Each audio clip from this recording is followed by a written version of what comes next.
नमस्कार, आप देख रहे हैं 24 इंडिया न्यूज। तो आइए शुरुआत करते हैं आज की प्रमुख खबर से। शॉर्ट सर्किट से लगी आग में नकदी सहित हजारों का सामान जलकर हुआ खाक। क्षेत्र के हरिहरपुर बाबा का बन गांव में शुक्रवार दोपहर बिजली के शॉर्ट सर्किट से 2 मढ़े में आग लगने से नकदी सहित हजारों का सामान जलकर खाक हो गया। गौरतलब हो कि पुष्पा निषाद पत्नी विनय निषाद मढ़े में बच्चों संग बैठी बोरी की सिलाई कर रही थी कि तभी अचानक मढ़े में लगे विद्युत तार से शॉर्ट सर्किट होने से 2 मढ़े में आग लग गई। आग लगने से चीख पुकार सुनकर आसपास के लोगों की भीड़ इकट्ठा होकर कड़ी मशक्कत के बाद आग पर काबू पाया गया, मगर जब तक आग पर काबू पाया जाता तब तक मढ़े में रखा नकदी व सामान जलकर खाक हो गया।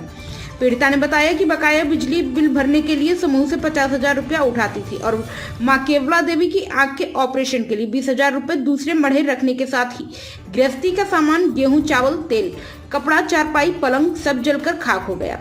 पीड़िता आग लगने की सूचना राजस्व विभाग को दी। अरविंद कुमार यादव के साथ विवेक सिंह की खास रिपोर्ट। क्या हुआ था यहाँ पे? सर कुछ नहीं हुआ था। हम चारों बच्चों को लेकर मड़ई में बैठी थी और बोरा सी रही थी। अचानक लाइन आई तो उसमें से चिंगारी निकली तो मेरा बच्चा बोला कि अब मम्मी देखो क्या बढ़ रहा है। उतने में हम अपने बच्चों को भगाने में पूरा आग लग गई और हम बच्चों को बचाने में इतना देख हम जल गई हूँ।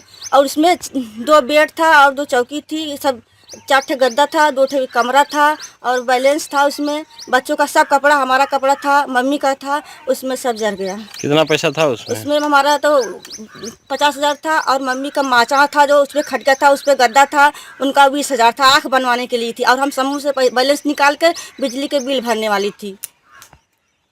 खबरों में अब तक के लिए बस इतना ही। आगे होगी फिर मुलाकात किसी खास खबर के साथ। तब तक के लिए नमस्कार और देखते रहिए 24 इंडिया न्यूज।